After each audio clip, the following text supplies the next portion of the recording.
Merci beaucoup, à tout à l'heure. Madame, monsieur, bonjour. Si vous venez de nous rejoindre, c'est bien le Télématin du samedi, si c'est ça que vous cherchiez. Et on va parler de l'actualité cinéma cette semaine. C'est la sortie prochaine du film de Gérard Depardieu, avec Gérard Depardieu plutôt. Ça s'appelle Tour de France. C'est un deuxième film signé d'un jeune garçon talentueux qui s'appelle Rachid Djaïdani, qui a été ovationné à Cannes, voilà, le réalisateur, à la quinzaine des réalisateurs. Et Charlotte a rencontré Gérard Depardieu, qui, comme d'habitude, n'a pas la langue dans sa poche. Vous connaissez le personnage. Bonjour Gérard. Bonjour Charlotte. Il y a une vingtaine de films qui sortent chaque mercredi en France.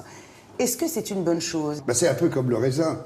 Si tu fais 1 hectare, si tu fais un rendement de 120 hecto-hectares, ton vin, c'est de la merde. La quinzaine des réalisateurs a su garder son âme, j'ai l'impression. Oui, j'ai l'impression qu'il y a vraiment beaucoup de cœur et puis surtout une vraie culture du cinéma. Là, par exemple, ce film qui s'appelle Le Tour de France, est fait par Rachid, et puis avec un jeune chanteur de rap. J'ai vu que ce jeune rappeur filmait la société, la vie, et tirait des images, des sons, des situations, et après, il travaillait vraiment ses paroles. Et il y a même une poésie.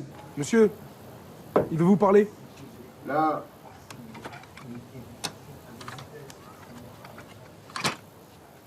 Allô? Allô, papa, c'est Bilal. Je connais pas de Bilal. Arrête de jouer à ce jeu-là, papa. Quoi? On va faire simple. Si tu le laisses pas rentrer, bah tu sais quoi, il repart. Et toi, tu fais ton voyage en train tout seul. Ça te va comme ça?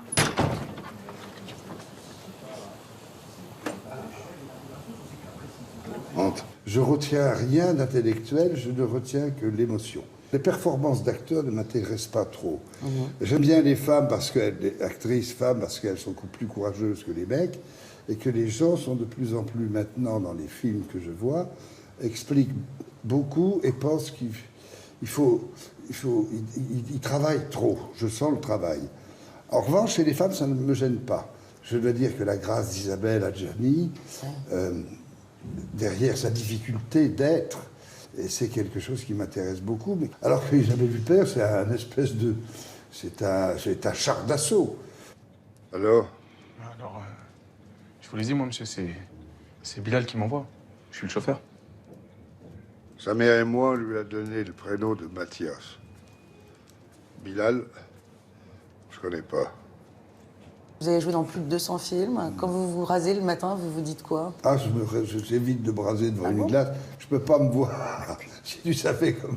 Je ne peux pas me voir, et en vieillissant, c'est terrible. Alors la Non. première fois que vous y avez pris goût, on va dire. Non, j'étais spectateur avant tout. Et puis m'est tombé ça sur la gueule. C'est-à-dire, je me suis retrouvé au cinéma en apprenant à parler.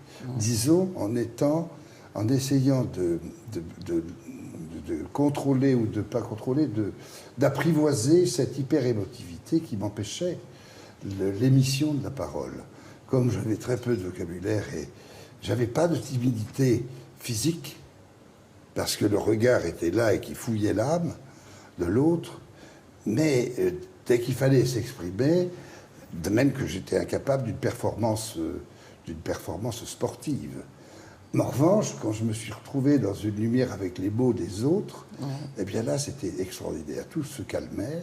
Je ne pense qu'à vivre ou qu'à la vie des autres. En revanche, j'ai jamais souhaité devenir acteur, être avec les autres, être supporter de quelqu'un, oui. De pousser quelqu'un qui n'arrive pas, qui a peur de se brûler, ben, je lui fais traverser un feu. Merci beaucoup, Gérard. Et ben voilà, c'est dans une semaine. Voilà, vous avez compris, la rencontre improbable entre ce jeune rappeur qui fuit un ennemi qui lui veut du mal, et puis cet ancien maçon qui fait le tour de France et qui peint des porcs, figurez-vous. Et comment ça se passe? Vous allez voir.